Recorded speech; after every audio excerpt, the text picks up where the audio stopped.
You know, as a police officer, I'm compelled to make this video. I've been in law enforcement for 10 years, and I'm speaking to my peers, other fellow officers, people in any kind of law enforcement position. I've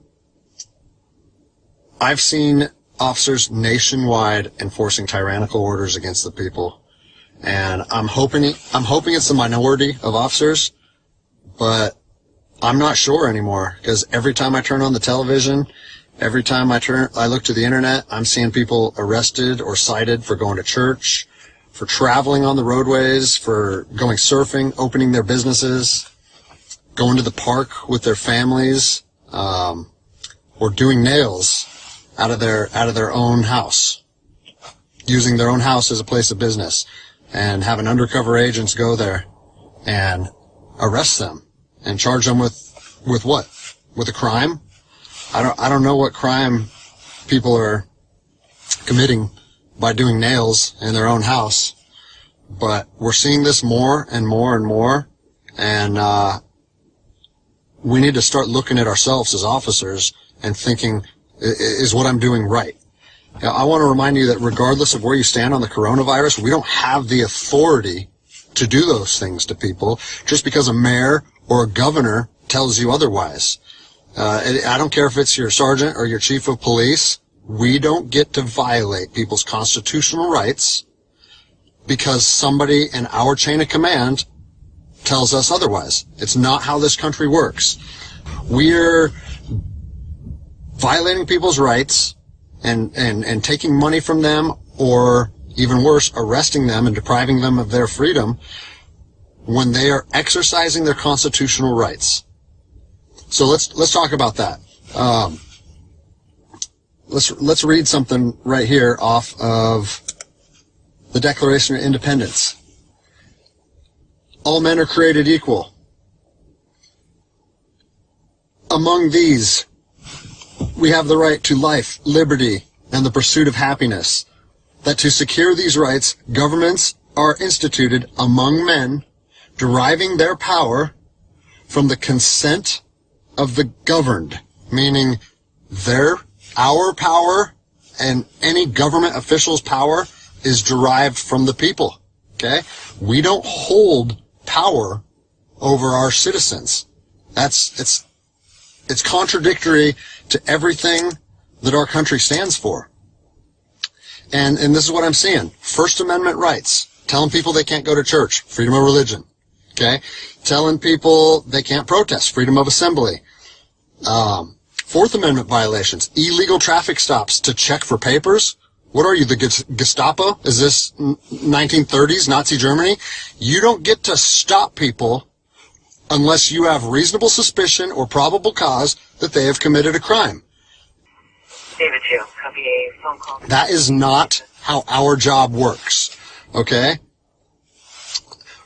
What really has been pissing me off lately is the fact that these officers that are going out here and enforcing these tyrannical orders, what they're doing is they're making my job and my safety, or they're putting my job and my safety at risk. Because what you're doing is you're widening the gap between public trust and law enforcement officers. And the thing that I want you guys to realize is that our power that we hold as law enforcement officers, it's nothing more than a facade. It's a badge and a gun.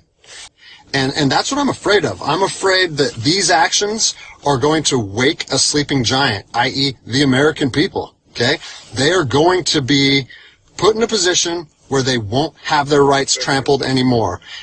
And us as law enforcement officers, we'll have our ability to enforce the law stripped from us in about 10 minutes. I think what is going to happen if this continues is we're going to see bloodshed in the streets, okay? I don't want to see bloodshed in the streets on either side of this coin. I don't want to see fellow officers get injured or killed, and I certainly don't want to see citizens get injured or killed. And I promise you, most of you out there doing these tyrannical acts against our citizens, you're not ready for combat. You're not mentally or physically ready for combat in the first place. I promise you, you don't want to go through that. And I hope I never have to go through that again. You know, you don't get to just say, well, I'm doing this because I was told to do so, or I'm following orders, or I need to keep this job. Guess what? I need to keep this job more than anybody. I have 3 young children. I have 2 houses. Like, I have the same sob story that the rest of you guys have. But my personal choices and my living arrangements, no matter what they are, don't allow me to trample on people's rights. And I don't understand why that concept is so hard for people to understand. Listen, you need to stand up for what's right.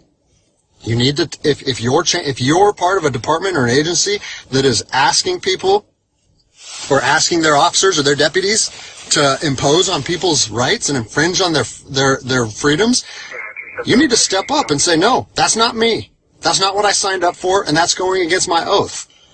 And if that costs you your job, so be it. At least you'll be able to look at yourself in the mirror at night. I've already expressed this to my department. And luckily for me, I come from a department that I feel like my chain of command shares my view, but I don't care what department you're part of or what your chain of command thinks. You don't get to trample on people's liberty. And so, you know, as a special operations veteran, I've fought on the streets of Iraq under the U.S. government's guise of freedom.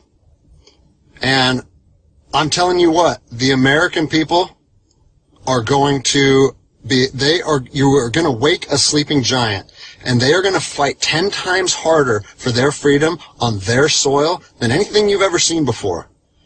And if that's something you're willing to face, then keep trampling on people's rights. But I promise you, the American spirit of defiance is going to rise again, and it's going to be a big problem for our country. So I'll leave you with this, something that I learned as an E-nothing in the Army. No matter what situation you're put in, if you look inside yourself and ask yourself one question, am I doing the right thing? You ask yourself that, you know the answer. And no amount of money or no order or law or anything should be able to make you go against doing the right thing.